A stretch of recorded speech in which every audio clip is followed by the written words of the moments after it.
Hello and welcome to another Let's Play Momir. My opponent will be going first, so we're on draw.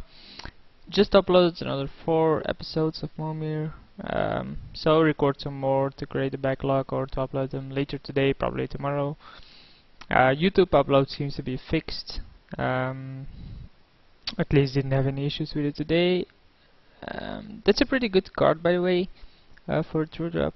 For some odd reason, every single time the very first game I play, it gives me like these gray bars and everything. Seems really weird. But this almost kills everything in the format. Yeah, the odds of getting equipment are big to none. I mean, it creates a 1-1 blocker eventually, probably 2 of them. It kills something eventually.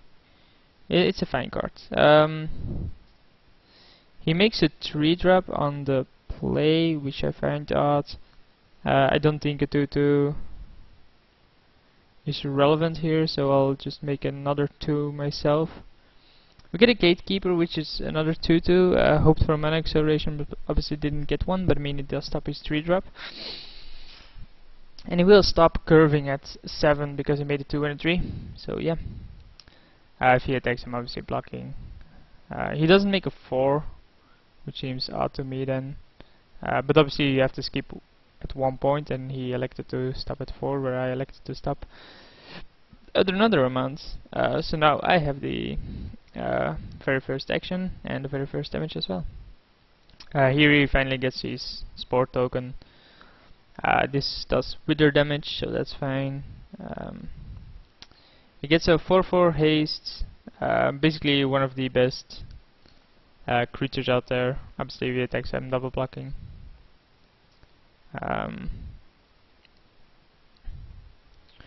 This is interesting, right? I will take the damage here.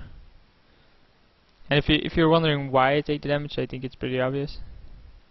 But I mean, Urbas the Hidden is probably a really good 5-drop. Everything I get comes into play tapped, something like that as well.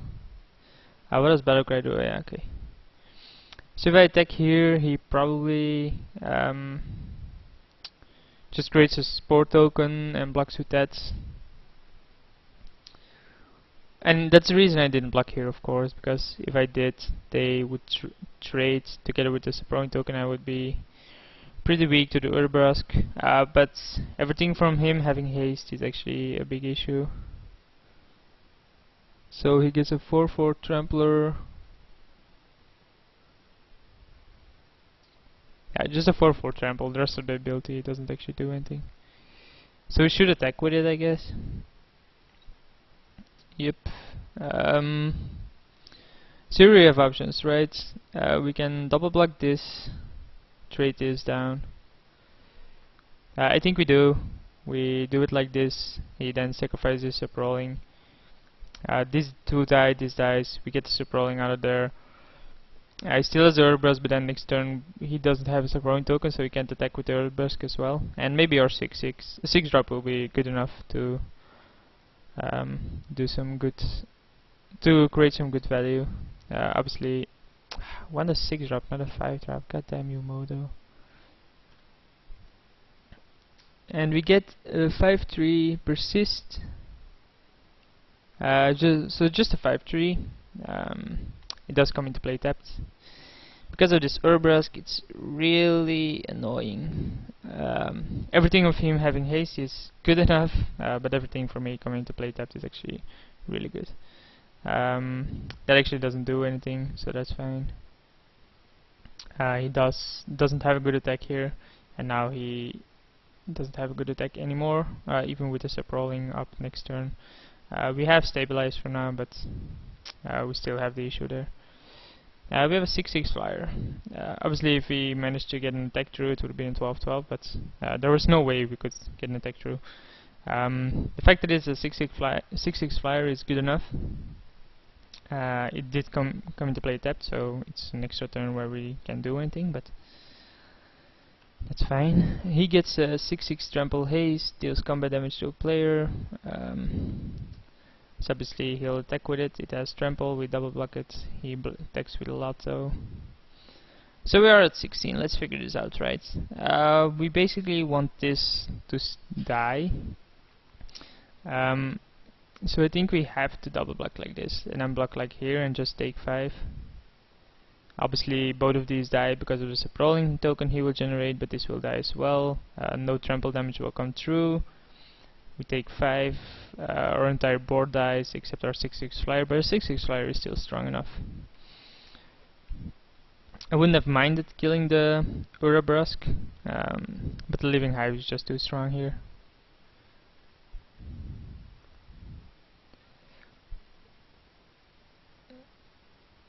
And if his next 8 drop is pretty weak, that's fine. We get a 7/7 that doesn't actually do anything else, but hey, it's still a 7/7, right? Yeah, Urabrask, pretty nuts card. He gets 6/5, destroy target creature, yeah, that's GG. Yeah, it doesn't matter, I'm not even gonna keep on playing there. There's no way I can get out of it.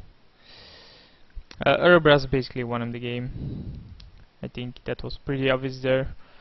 I mean, he's on the play, so he already has the advantage, and then he creates an extra turn basically for him because of my creatures coming into play tapped. Target creature, lose on creatures. Wow. I mean, this isn't that bad. It might have some effect here in the game, but it's just a 1/1 for 2, and he gets a 2/2 for 2. So yeah, as usual, we're not making a 3-drop on the play. We have explained this way too many times before, but I do hope we win this one. But it's not looking highly likely though.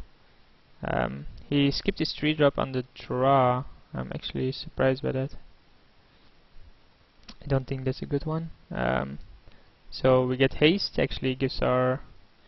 This now gives everything else haste. Just saying, this gives the creature all creature types. This says, hey, all your creatures have haste, all those have haste. And it gets Hero Blade Hold. Really? Wow. Okay, Shriekmaw please. Instead we get a 3/3 that when it dies it destroys a land, so that's fine.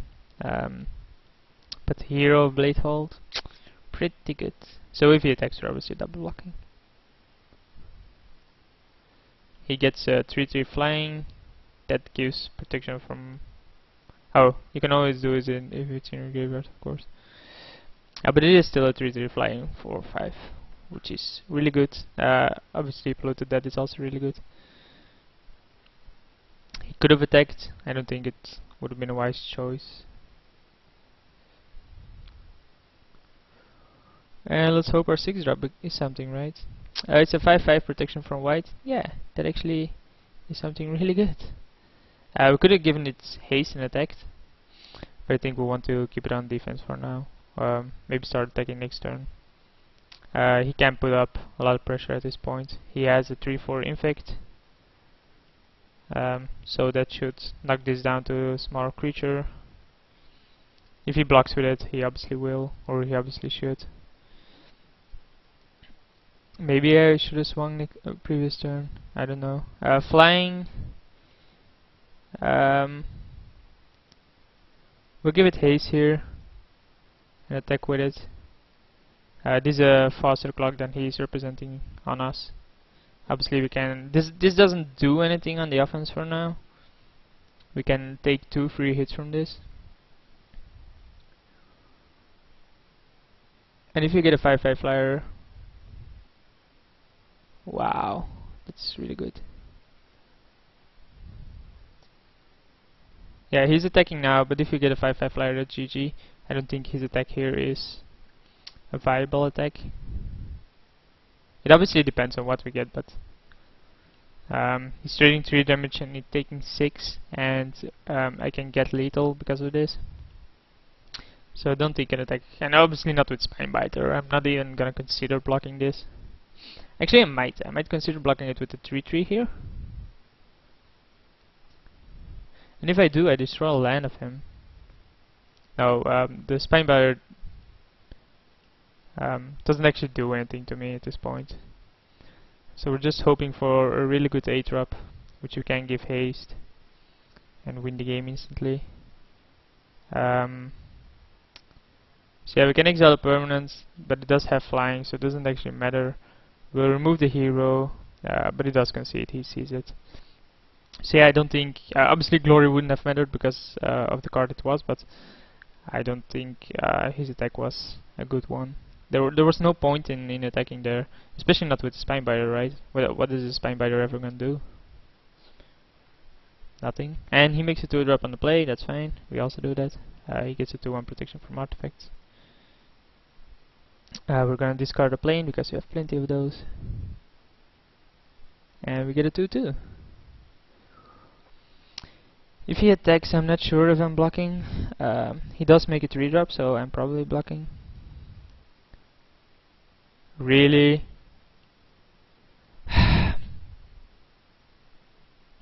I'm really sick and tired of guys like this. They basically have shitty tactics, because what they just did is a shitty tactic. And they get rewarded with retrieve flyers and stuff like that. Yeah, obviously it does eventually get round, but it will do me some damage. He actually makes a 4-drop as well and gets.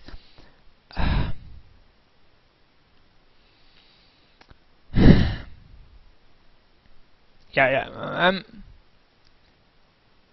I'm just sighing. I think we all know why. What this guy is doing is playing terribly, and he's getting rewarded for it. He can give this creature indestructible every single turn.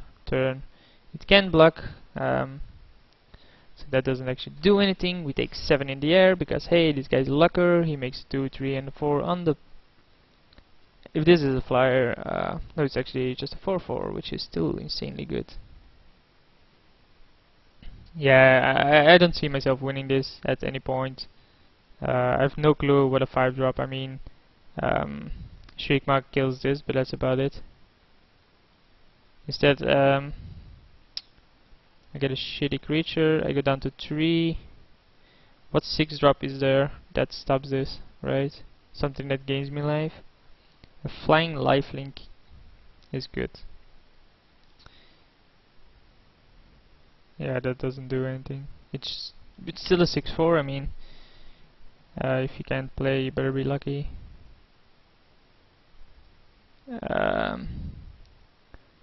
Guess sacrifice this to that, doesn't matter. I go down to 3. Yeah, what do you do against guys like this, right? You just lose. They have shitty tactics. We discussed that before. I don't think this is a good tactic, and they win because they get lucky.